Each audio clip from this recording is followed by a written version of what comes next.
ಬಿಡದಿ ಇದೇನು ಟೌನ್ಶಿಪ್ ಮಾಡೋಕ್ಕೆ ಕೊಟ್ಟಿದ್ದಾರೆ ಜಮೀನನ್ನು ಸ್ವಾಧೀನಪಡಿಸ್ಕೊಂಡು, ಇದನ್ನು ಕೈ ಬಿಟ್ಟು ಏನು ರೈತರ ಬದುಕು ಯಥಾಸ್ಥಿತಿ ಮುಂದುವರಿಯೋದಕ್ಕೆ ಒಂದು ಅವಕಾಶ ಮಾಡಿಕೊಡ್ಬೇಕು.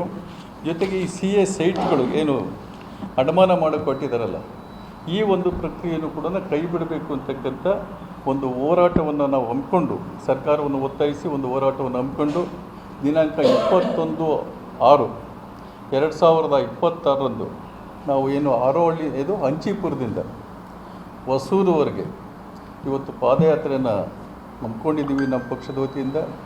ಇವತ್ತು ನಮ್ಮ ಪಕ್ಷದ ಈ ಇದಕ್ಕೆ ನಾವು ಬೆಂಬಲವಾಗಿ ನಮ್ಮ ಜಿಲ್ಲೆಯ ಎಲ್ಲ ತಾಲೂಕುಗಳ ನಮ್ಮ ಬಂಧುಗಳು ಅಂದರೆ ನಮ್ಮ ಪಕ್ಷದ ಮುಖಂಡರುಗಳು, ಅಭಿಮಾನಿಗಳು ಮತ್ತು ಕಾರ್ಯಕರ್ತರು ನಾವು ಭಾಗವಹಿಸ್ತೀವಿ ಅಂತಕ್ಕಂಥ ಮಾತನ್ನು ಹೇಳ್ತಾ, ಆಮೇಲೆ ಭಾಗವಹಿಸಿದ್ದಕ್ಕೆ ಅವ್ರಿಗೂ ಕೂಡ ಈ ಸಂದರ್ಭದಲ್ಲಿ ತಮ್ಮ ಮೂಲಕ ನಾನು ಕರೆ ಕೊಡ್ತಾ ಇದ್ದೀನಿ.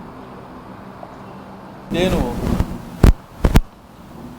ಈ ಬಿಡದಿ ಮತ್ತು ಹಾರೋನಹಳ್ಳಿ ಹೋಬಳಿಯ ಸುಮಾರು 3 ಹಳ್ಳಿಗಳ 755 ರೈತರ ಜಮೀನನ್ನು ಭೂ ಸ್ವಾಧೀನಪಡಿಸಿಕೊಂಡು ಈ ಒಂದು ಬಿಡದಿ ಟೌನ್ಶಿಪ್ಪನ್ನು ನಿರ್ಮಾಣ ಮಾಡೋದಕ್ಕೆ ಹೊರಟಿರ್ತಕ್ಕಂಥ ಸರ್ಕಾರದ ಕ್ರಮವನ್ನು ಖಂಡಿಸಿ ದಿನಾಂಕ 21/6/2026 ನಡೀತಕ್ಕಂಥ ಒಂದು ನಮ್ಮ ಪಕ್ಷದ ವರಿಷ್ಠರಾದಂಥ ಕುಮಾರಸ್ವಾಮಿಯವರು, ನಿಖಿಲ್ ಕುಮಾರಸ್ವಾಮಿಯವರ ನೇತೃತ್ವದಲ್ಲಿ ಮತ್ತು ಇನ್ನಿತರ ನಮ್ಮ ಪಕ್ಷದ ಎಲ್ಲ ನಾಯಕರ ನೇತೃತ್ವದಲ್ಲಿ ನಡೀತಕ್ಕಂಥ ಒಂದು ಪಾದಯಾತ್ರೆಗೆ ನಮ್ಮ ತುಮಕೂರು ಜಿಲ್ಲೆಯ ಜನತಾದಳದ ನಾಯಕರುಗಳು, ಪದಾಧಿಕಾರಿಗಳು ಮತ್ತು ಕಾರ್ಯಕರ್ತರುಗಳು ಒಂದು ಬೆಂಬಲವನ್ನು ಘೋಷಿಸಬೇಕು. ಅವತ್ತಿನ ದಿವಸ ನಾವೆಲ್ಲರೂ ಕೂಡ ನಾವು ಒಂದು ಪಾದಯಾತ್ರೆಯಲ್ಲಿ ಭಾಗವಹಿಸಬೇಕು ಅಂತಕ್ಕಂಥ ಒಂದು ಉದ್ದೇಶದ ಕರೆಯನ್ನು ಕೊಡಲಿಕ್ಕೋಸ್ಕರ ನಾವು ಇವತ್ತಿನ ದಿವಸ ಈ ಸಭೆಯನ್ನು ಪತ್ರಿಕಾಗೋಷ್ಠಿಯನ್ನು ಕಟ್ಟಿರ್ತಕ್ಕಂಥದ್ದು. ಇವತ್ತು ಸರ್ಕಾರ ಏನು ಮಾಡ್ತಾಯಿದೆ ಅಂತ ಹೇಳಿದ್ರೆ, ರೈತರ ಫಲವತ್ತಾದ ಭೂಮಿ ಈ ಒಂದು GBID ಹೆಸರಿನಲ್ಲಿ ದಿನಾಂಕ 12/6/26 ಸ್ವಾಧೀನಪಡಿಸಿಕೊಂಡು ಒಂದು ಆದೇಶವನ್ನು ಹೊರಡಿಸಿದ್ದಾರೆ. ಇದು ರೈತರ, ಅದರಲ್ಲೂ ಕೃಷಿಯಿಂದಲೇ ಬದುಕ್ತಕ್ಕಂಥ ರೈತರಿಗೆ ಇದು ಒಂದು ದೊಡ್ಡ ಆಘಾತವನ್ನು ತಂದುಕೊಟ್ಟಿರ್ತಕ್ಕಂಥ ಒಂದು ಯೋಜನೆ. ಇವತ್ತು ಈ ಭೂಮಿ ಒಟ್ಟು 498.34 ಎಕರೆ ಭೂಮಿಯನ್ನು ಭೂ ಸ್ವಾಧೀನಪಡಿಸ್ಕೊಂಡಿದ್ದಾರೆ.